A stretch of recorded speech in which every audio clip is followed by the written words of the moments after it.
सारे भाईजान भाई राम राम। मैं रवि शर्मा भिवानी क्रांति न्यूज़ पे आपका स्वागत करता हूं। भाई आज भिवानी में आए हैं और एक ऐसी शख्सियत से मिलाएंगे आपको जो कि प्रिया असीजा जी हैं। और भिवानी की अगर बात की जाए तो चेयरपर्सन की दौड़ में भी सबसे आगे हैं। तो उनसे आपको मिलवाएंगे, उनकी ही ज़ुबानी आपको सुनवाएंगे क्योंकि वो एंकर भी हैं और मतलब चेयरपर्सन की दौड़ में आगे भी हैं। तो उनसे बात करते हैं। नमस्कार जी। नमस्कार जी रवि जी। सबसे पहले सभी भिवानी वासियों को मेरी तरफ से भी राम राम और धनतेरस की, दीपावली की और भैया दूज की शुभकामनाएं। सर आपको भी बहुत बहुत शुभकामनाएं।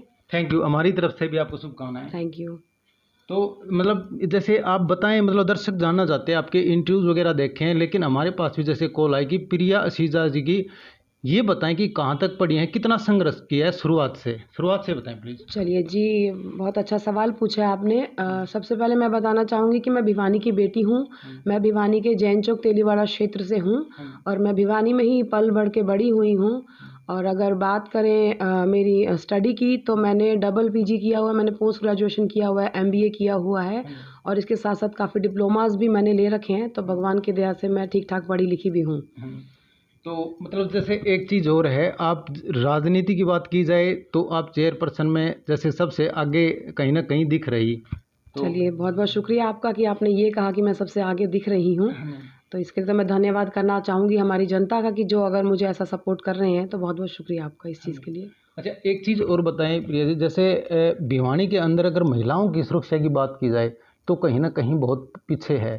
तो ऐसे मतलब एक चेयरपर्सन महिला बनेगी तो उसका मतलब क्या, कहाँ तक क्या फ़ायदा होगा? नहीं, अगर महिलाओं की सुरक्षा की बात करें तो देखिए, महिलाओं की सुरक्षा जो है पुलिस प्रशासन बहुत अच्छे से कर रहा है। अब आपने देखा होगा दुर्गा शक्ति जो एक उन्होंने टीम बनाई है, तो काफ़ी अच्छे से वो काम कर रही हैं। बाकी अगर नगर परिषद की बात करें तो हाँ, नगर परिषद में अगर महिला चेयरपर्सन आती है तो बहुत फ़र्क पड़ेगा इस चीज़ का, क्योंकि जो अभी जो आप करंट माहौल देखते हैं नगर परिषद का, उसमें हम जैसी महिलाएं जाने से भी कतराती हैं। तो महिला चेयरपर्सन आने से एक बेनिफिट ये होगा कि वहाँ पे एक अनुशासन क्रिएट हो जाएगा, एक डिसिप्लिन हो जाएगा।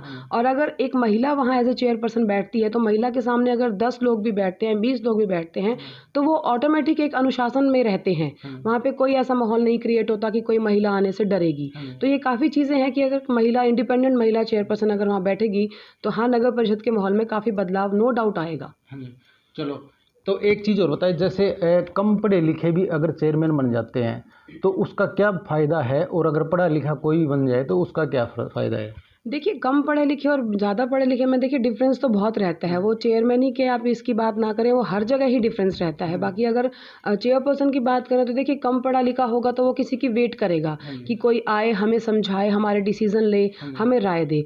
और अगर एक पढ़ा लिखा और एक सदा हुआ इंसान होगा जो अपने संघर्षों से जूझ चुका होगा, तो वो डिसीजन मेकिंग पावर उसके पास अपने आप ही होगी। वो किसी की वेट नहीं करेगा डिसीजन लेने के लिए। जैसे युवा अगर राजनीति की तरफ आ रहे तो मतलब युवाओं के लिए मतलब क्या कहना चाहोगे, युवाओं के लिए जैसे क्या बताओगे?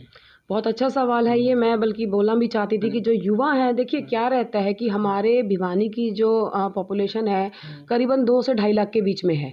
और अगर हम कैलकुलेशन देखें तो उसमें करीबन 1.5 लाख जो है वो युवा वर्ग है। ठीक है, और युवा वर्ग में भी आप ये मान के चलो कि लड़कियां और लड़के 80% जो हैं वो पढ़े लिखे हैं, समझदार हैं। और आजकल क्या होता है कि वो हमारे जो भिवानी शहर की दुर्दशा है, वो यहाँ रहना ही नहीं चाहते, वो अक्सर बाहर मूव करते हैं। तो मैं युवाओं को यही बोलना चाहती हूँ कि ज़्यादा से ज़्यादा राजनीति में अपनी भागीदारी सुनिश्चित करें। क्योंकि देखो, अब जो मैं बोल रही हूँ कि 1.5 लाख अगर हमारे 2.5 में से 1.5 लाख अगर हमारे युवा वर्ग है, तो जब तक वो नहीं जागेंगे ना तो बदलाव बिल्कुल नहीं आ सकता, क्योंकि मैं अकेले कुछ नहीं कर पाऊंगी, मुझे युवाओं का साथ चाहिए होगा। तो मैं युवाओं से यही बोलना चाहती हूँ कि आप जितना हो सके मुझसे जुड़े, आके मुझसे क्या, आप राजनीति में अपनी भागीदारी सुनिश्चित करें, अपना वोट देना सुनिश्चित करें, ताकि हम यहाँ पे बदलाव ला सकें। और जहाँ तक रही लड़कियों की बात, देखिए लड़कियों के ऊपर बहुत सी बाउंडेशंस होती हैं, उनको घर से नहीं निकलने दिया जाता। तो मैं लड़कियों के लिए स्पेशली मैसेज देना चाहूँगी कि वो आजकल सोशल मीडिया पे सब एक्टिव हैं, तो सोशल मीडिया पे आप जज कर सकते हैं। सोशल मीडिया पे सबके इंटरव्यूज़ रहते हैं, हर किसी की पहचान रहती है। तो लड़कियां जो राजनीति में आना चाहती हैं वो निकल कर बाहर आएँ, जो नहीं आ सकती वो एटलीस्ट अपना सोशल मीडिया पे एक्टिव रह के अपना मतलब एक अच्छा कैंडिडेट चुन के उसके लिए वोटिंग ज़रूर करें। ये चीज़ मैं युवा वर्ग को बोलना चाहूँगी।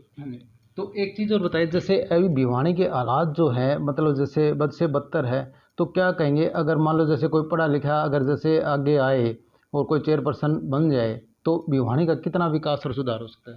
देखिए, बाकी लोगों की तो मैं नहीं कह सकती कि वो क्या सुधार करेंगे, हम तो अपने बारे में बात कर सकते हैं ना। तो अपने बारे में मैं यही कहना चाहूँगी कि जो अभी जो करंट सिचुएशन है वो पूरी जनता के सामने है। और अगर हम वहाँ पे जाते हैं, हमें देखिए हम समाज से जुड़े हैं, बट क्या रहता है कि अपने पर्सनल लेवल पे हम कितना काम कर लेंगे। अगर हम पावर में आते हैं तो हाँ, हमारे पास पावर हो जाएगी, डेफिनेटली हम भिवानी को बदलेंगे। डेफिनेटली लोगों को लगेगा कि भाई हाँ, अगर प्रिया आई है तो भिवानी में बहुत बदलाव हुआ है। नगर परिषद के बहुत से ऐसे काम हैं जो लोगों को पता भी नहीं है। तो हाँ, अगर हम वहाँ पे आते हैं तो नगर परिषद के जितने भी एक्चुअल काम हैं वो जनता को दिखाई देंगे कि हाँ, ये नगर परिषद के ये भी काम थे। अच्छा, तो एक चीज़ और रहती है, जैसे हम गांव को लेके चले तो गांव में कई बार क्या होता है, जैसे अगर कोई महिला कैंडिडेट अगर उसकी मतलब आ जाती है, टिकट आ जाती है, तो उसको महिला को बना दिया जाता है कि अच्छी पढ़ी लिखी है और समाज में काम करेगी, लेकिन फिर वो चलती है या तो उसके हस्बैंड की चलती है या फिर उसकी ससुर की चलती है। तो वैसा ही यहाँ तो देखने को नहीं मिलेगा।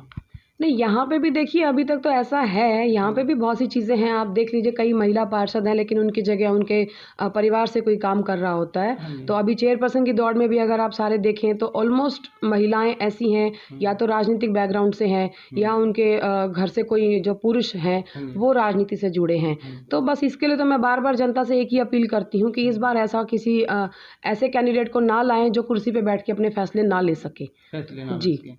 चलो, तो एक चीज़ और बताएं, जैसे अगर भिवानी की बात की जाए तो मतलब जैसे कि हर एक अपनी बिरादरी की बात आए तो जैसे एक पंजाबी तबका है, ब्राह्मण तबका है, बनिया तबका, तो अलग अलग तबके हैं। तो क्या कहेंगे, एक वोट राजनीति वोट के लिए होती है या अपनी जैसे कास्टिज्म को लेके भी होती है? नहीं, बहुत बढ़िया सवाल आपने पूछा। ये तो देखिए मैं कभी भी जाति पाति में विश्वास नहीं रखती थी, मेरे लिए सब बराबर है। लेकिन जब से राजनीति में पैर रखा है तो ये हमारे समाज की विडंबना है कि जब हम वोटिंग करते हैं तो हम जातिगत आधार पे चलते हैं।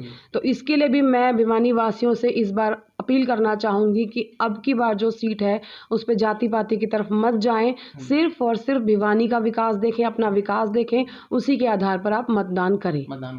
क्योंकि हमारी भिवानी में छोटी काशी की अगर बात की जाए तो यहाँ पर मतलब जो नज़दीक आता है इलेक्शन, उसमें ये हो जाता है कि वोट बट जाते हैं कि हमारी जाति का वो कैंडिडेट खड़ा है तो उसको दें, हमारी जाति का वो खड़ा है तो उसको दें। क्योंकि अगर कैंडिडेट ही देखना है तो आप पढ़ा लिखा देखो, और पढ़ा लिखा के साथ साथ आप उसका बैकग्राउंड चेक करो, सारा सिस्टम देख करके ही वोटिंग करनी चाहिए। जी बिल्कुल, देखिए मैं इसके लिए बोलना चाहूँगी। देखिए अभी तक जैसा कि आपने खुद कहा, हमें भी पता है मीडिया के माध्यम से कि अभी तक क्या होता है, जातिगत आधार पे वोटिंग होती है।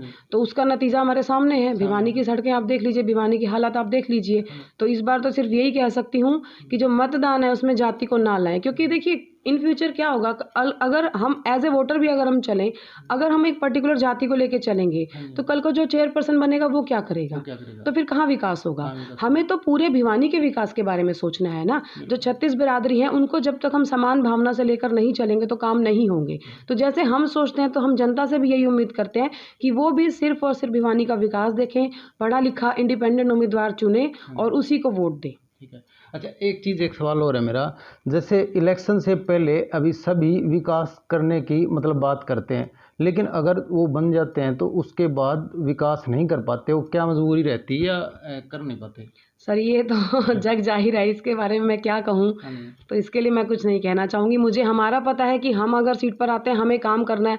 हाँ, मैं इतना कहूँगी कि मैं भिवानी को कोई बहुत बड़ी सिटी नहीं बना सकती, मैं मेट्रो सिटी नहीं बना सकती भिवानी को, मैं झूठा वादा कोई नहीं करूँगी।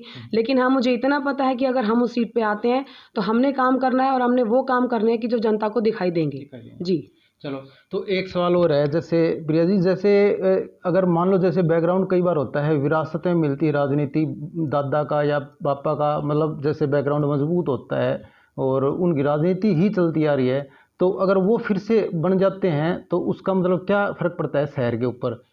सर इस चीज़ का बहुत फ़र्क पड़ता है। अगर हम सीधे शब्दों में बात करें तो देखिए रूटीन में भी क्या रहता है कि जो इंसान संघर्ष करके कुछ बनता है ना, तो उसे उस संघर्ष की वैल्यू पता होती है। और जिसे बैठे बिठाए मलाई अगर प्लेट में मिल रही है तो उसे उस मलाई की कोई कीमत नहीं पता होती। तो ये चीज़ तो हमारी चेयरपर्सन की दौड़ में लगा लीजिए या हमारी आम जिंदगी में लगा लीजिए कि जो इंसान संघर्ष से अपने आप को बनाता है तो वो उस चीज़ को पूरा करने की सोचता है, वो कभी भी अपने नाम के साथ कॉम्प्रोमाइज़ नहीं करता है। लेकिन जिन्हें विरासत में मिल रहा है उन्हें क्या पता, उन्हें तो बैठ के खाना है, वो आगे भी खा लेंगे। बिल्कुल, तो ये चीज़ तो है। लेकिन एक चीज़ और बताएं, जो महिलाएं मतलब जैसे कई बार क्या होता है कि महिलाएं मदद के लिए आती हैं और मदद के लिए वो जगह जगह मतलब धक्के खाती हैं, लेकिन उनको मदद नहीं मिल पाती, तो उनके लिए आपके दिमाग में मतलब क्या राय है? अगर कल को बन जाते हो तो उनके लिए क्या कर पाओगे? देखिए, ये हमारे समाज की विडंबना एक्चुअल में है कि महिलाओं को कई जगह पीछे धकेला जाता है, और आप इस दौड़ में भी देख लीजिए कि क्या हो रहा है। तो महिलाओं के लिए देखिए, मैं 2015 से महिलाओं के लिए ऑलरेडी काम कर रही हूँ। मेरी अपनी संस्था है यूथ अनबीटेबल, जिसके अंतर्गत हम महिलाओं के लिए मासिक धर्म और आंतरिक स्वच्छता को लेकर किशोरियों के लिए काम कर रहे हैं। तो वो हमारा एक अभी लिमिटेड एरिया है। जब हम अगर पावर में आते हैं, तो मैंने आपको पहले भी कहा कि अगर महिला चेयरपर्सन होगी ना, तो सबसे बड़ा बदलाव ये होगा कि कोई भी महिला अपने काम के लिए कमेटी में आने से पीछे नहीं हटेगी, वो झिझकेगी नहीं। अगर एक महिला सामने बैठी होगी तो वो खुल के अपनी बात भी रख पाएगी। तो ऑटोमेटिक है, चेंजेस तो बहुत से आ जाएंगे। जी चलो, तो मेरी ख्याल से एक आखिरी सवाल है, जैसे युवाओं के लिए मतलब क्या प्रेरणा है, जैसे क्या कहेंगे युवाओं के लिए, भिवानी के जितने भी युवा लड़के लड़के हैं उनको मतलब क्या संदेश दोगे? भाई, मैं युवाओं के लिए देखिए, मैंने पहले भी कहा कि हमारे 80% जो आज के युवा हैं वो पढ़े लिखे हैं, वो समझदार हैं।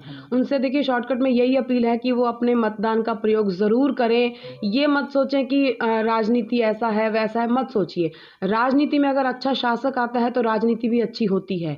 और मैं यही बोलना चाहूँगी, जो लड़कियाँ हैं बाहर आएँ, और नहीं आ सकती तो एटलीस्ट घर पे वो सोशल मीडिया के थ्रू एक्टिव रहें, और जब भी वोटिंग की बारी आई तो प्लीज़ मतदान करने के लिए ज़रूर जाएँ, और एक अच्छा और इंडिपेंडेंट अपना उम्मीदवार को चेयरपर्सन की कुर्सी पर बिठाएं। और एक चीज़ मैं और कहना चाहूँगी, जो युवा मुझसे जुड़ना चाहते हैं वो फेसबुक, और जैसा कि सर ने कहा कि मैं सोशल मीडिया पे एक्टिव हूँ, फेसबुक, ट्विटर और इंस्टा के थ्रू मेरे से भी जुड़ सकते हैं। यदि जैसे आप जैसे मोमेंटो हैं, आप जगह जगह सम्मानित हुई हैं, तो इनके बारे में बताएं। जैसे आप एक मतलब हर एक संगठन से या मतलब समाज से जुड़ी हुई हैं, तो इनके बारे में बताएं प्लीज़। जी, ये जो मोमेंटोज़ हैं, इनके बारे में तो देखिए इतना कहूँगी कि ये तो भगवान का आशीर्वाद है, मेरी मेहनत है और आप सब लोगों का प्यार है, जो मुझे लोगों ने इतना सम्मानित किया है, जो मुझे हर मंच पे बुलाया है। तो इसके लिए तो मैं देखिए सबका ही शुक्रिया करना चाहूँगी। हाँ जी। तो ये मतलब जैसे एक मेरे को ये ताज दिख रहा है, ये मतलब क्या? जी, ये जो क्राउन है सर, ये जैसे ब्यूटी पेजेंट होते हैं, आपने सुना होगा मिसेस इंडिया, मिस इंडिया, उस टाइप का। तो मिसेस हरियाणा 2018 का ये मेरा क्राउन है। हरियाणा में पहली बार ये ब्यूटी पेजेंट हुआ था। तो उसमें मतलब पूरे हरियाणा से लगभग 30 प्रतिभागी थे। तो उसमें से ये विजेता ताज जो है वो मेरे सिर पे रखा गया था। जी, चलो, बहुत अच्छी बात है भाई, ताज जो रखा गया। और जो इतना मतलब जो हुनर मतलब जो टैलेंट हो, जो पढ़ा लिखा हो, तो उसके मतलब ताज सिर पे रहता है। तो मैं एक चीज़ और जानना चाहूँगा, जैसे पीछे अगर बात की जाए, जो पार्षद चुनते थे चेयरमैन को, लेकिन अब सीधी जनता चुनेगी, तो उसमें क्या डिफरेंस देखते हैं, मतलब क्या फ़र्क है उस चीज़ में? जी, बहुत फ़र्क पड़ेगा। देखिए, अभी तो मैं सबसे पहले मैं ये कहना चाहूँगी कि अभी थोड़े से लोग हैं जो अभी भी कन्फ्यूज़ हैं कि पहले जो है चेयरपर्सन का नगर परिषद का, वो सिर्फ़ 31 पार्षदों में से चुना जाता था। और अब जो है कि जो जनता मतदान करेगी, सबसे अच्छी बात ये है कि ऐसा जो ये बदलाव आया है, ये हमारे भिवानी के लिए बहुत अच्छा रहेगा। दूसरी बात क्या है कि पहले जो पार्षद चुनते थे, तो जो नगर परिषद प्रधान होता था, उस पे काफ़ी तरह का दबाव भी रहता था। ठीक है? तो अब ये जो चीज़ बदली है कि अब जो चेयरपर्सन है वो लोग चुनेंगे, तो उससे बहुत बदलाव ये आएगा कि अब जो चेयरपर्सन बनेगा वो पूरी पावर के साथ और पूरे मतलब एक तरह से उसे कोई दबाव नहीं रहेगा उसके ऊपर, वो अपनी पूरी पावर के साथ काम को कर सकेगा आगे के लिए। ये चीज़ है। चलो, तो ये तो मेरे ख्याल से बहुत अच्छा रहेगा और पूरी पावर के साथ अपना काम बखूबी कर सकेगा। तो भाई ये थी प्रिया असीज़ा जी। लेकिन अगर मैं अपनी बताऊं तो मैं बाहर जैसे इंटरव्यू वगैरह करता था और बाहर की भी खबर जैसे कवर करता था, लेकिन अब भिवानी की एक नई शुरुआत है और नई पहल की है मैंने, और प्रिया असीज़ा जी से की है पहली शुरुआत। तो मतलब इनसे शुरुआत की है। तो आप अगर जैसे भी कोई इंटरव्यू देखते हैं प्रिया जी का, और कोई भी अगर यहाँ से जैसे अगर आपके पास न्यूज़ वगैरह देखते हैं भिवानी की, तो चैनल को सब्सक्राइब करें, लाइक करें और शेयर करें, कमेंट जरूर करें। बाकी प्रिया जी से बात करें। हाँ, मैं कहना चाहूँगी, देखिए रवि शर्मा जी की बहुत अच्छी शुरुआत है। तो मैं आप लोगों से यही अपील करती हूँ कि मैक्सिमम से मैक्सिमम इनके चैनल को लाइक करें, सब्सक्राइब करें। और हाँ, जैसे कि इन्होंने कहा कि मुझसे कुछ जानना चाहते हैं तो कमेंट बॉक्स में डालना ज़रूर याद रखिएगा। Thank you. चलो, तो प्रिया जी का जैसे इंटरव्यू अगर आपके कोई सवाल जवाब रह गए हैं भाई, तो आप जैसे कमेंट में ज़रूर बता दें। वो जैसे आपके सवाल होंगे, फिर से अगर दोबारा इंटरव्यू करेंगे उसमें आपको वो सवाल ज़रूर पूछेंगे। जय हिंद, जय हरियाणा, जय भारत भाई।